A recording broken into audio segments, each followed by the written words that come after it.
taken and edited from an essay that I wrote in university. And it's not the best essay in the world, it's not why I'm showing it to you, but I'm showing it to you because it's fairly short and I think it's a good example of how you should structure your paragraphs as you're writing your essay. So everyone who wasn't in ROTC, you already saw this yesterday, and they already know that they'll be like the experts of this. They'll be in charge of teaching all of you in ROTC what we talked about yesterday. So to start, we'll just have someone read this paragraph out loud, and then I'll let everyone else explain what's in the paragraph. Okay? So, any volunteers to read out loud?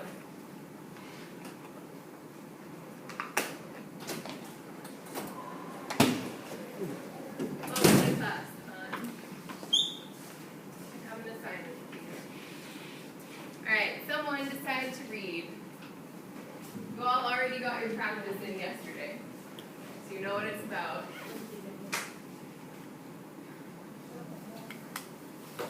Thank you, Lou.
What the first sentence is. What do you notice? Yeah, first sentence is just the topic sentence. So one thing that I pointed out yesterday, if you came in late, you guys need to take your seats really fast because you're distracting me and everyone else. If you were here yesterday, you already know that the topic of this paragraph is different from your assignment for this essay. Your assignment was to focus on a theme, a symbol, or a character motivation, right? And the topic of this paragraph, so the assignment for this was to look at imagery or word choice. So like very specific words like restrained and bound and oppressed. So slightly different from what you guys are doing in your essay. But it doesn't matter because the point of this is to show you an example body paragraph, and you can copy the same structure. So you all know, first sentence is your topic sentence. Then what's in the meat of this paragraph? What's in the rest of it? Evidence. And what does evidence mean? What are examples of evidence that you can use? Quotes. What else?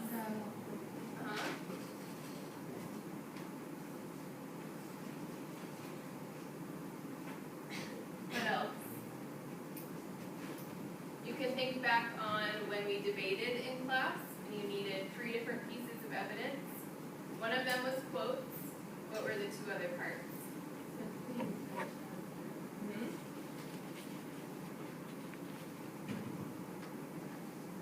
So any kind of evidence from the story to support your topic sentence. And what is the difference between quotes and dialogue?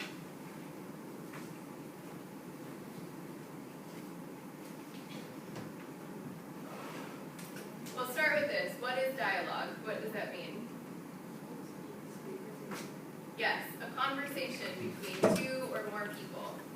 So then what is a quote? When I say you need quotes in your essay, does that mean you can only use dialogue, or does it mean you can do something else?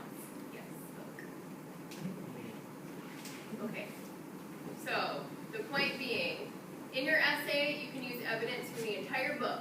You can use a word, you can use a phrase, you can use a full sentence, and it can be part of a conversation between characters, or it can just be a description that the author has written. So don't get confused and think that quotes and dialogue are the same thing, and that you can only use dialogue. It's not true. You can take a quote from any part of the entire book. All right, so we have topic sentence is the first sentence, then the majority of this paragraph is evidence. And what is the last sentence? Yes. Someone explain what a clincher sentence is.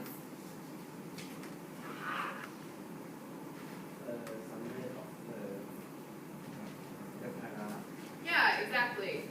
So in this case, this is a great example. It's very general, just a quick summary. In effect, slavery imagery and water imagery go hand in hand in the story. You don't have to say anything outstanding. You don't need to give new information. You just give a quick summary of the paragraph. Questions about that so far? Okay.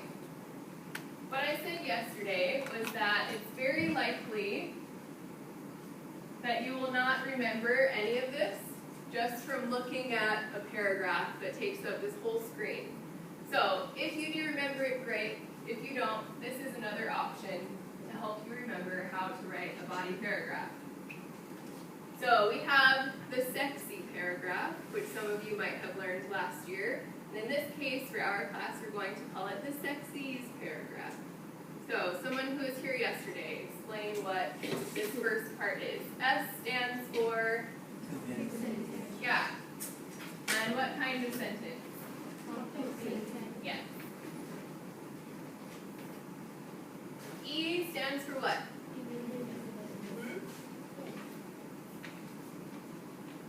X.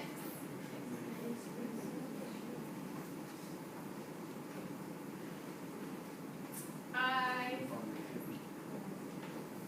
Not information, not introduction. Analysis is another word for it. Yeah, good. Interpretation. And what I said yesterday is, if you've never heard of this word before, maybe you've heard of the word analysis. They mean the same thing, interpretation and analysis. And then lastly, you end with an S, which stands for what? What kind of sentence? Yes. Beautiful. Now, what's the difference between these two things? Explanation and interpretation. They seem like they would be similar, but they're very different. How are they different? Explanation is like explain, and interpretation is like some like other information. Yeah, that was a great guess since you weren't even here yesterday. But explanation is when you explain something. Obviously that's true, but that doesn't really help you figure out what the difference is between these two things, right? So explain what explain means. Maybe someone who was here yesterday, you already know the answer.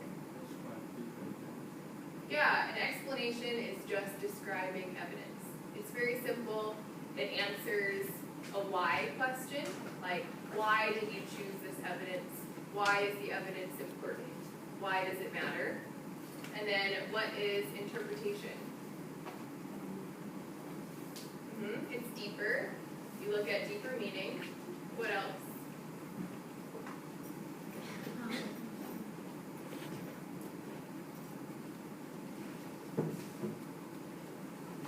You were so confident about this yesterday. What else is interpretation and analysis? What kind of question does it answer? Yeah, it answers a how question. So, explanation answers why. Why does the evidence matter? Interpretation answers how. How does the evidence relate to your thesis? So, for example, how does this quote show that light represents hope? How does this quote show that Jack loves power? How does this character show that the theme of darkness is important in this story? Does that make sense to everyone so far? Okay, so there are 5 parts, 5 steps that you follow every time you write a body paragraph. You all know you're writing a 5-paragraph essay. You have intro, body paragraph 1, 2, 3, conclusion. So you're going to repeat this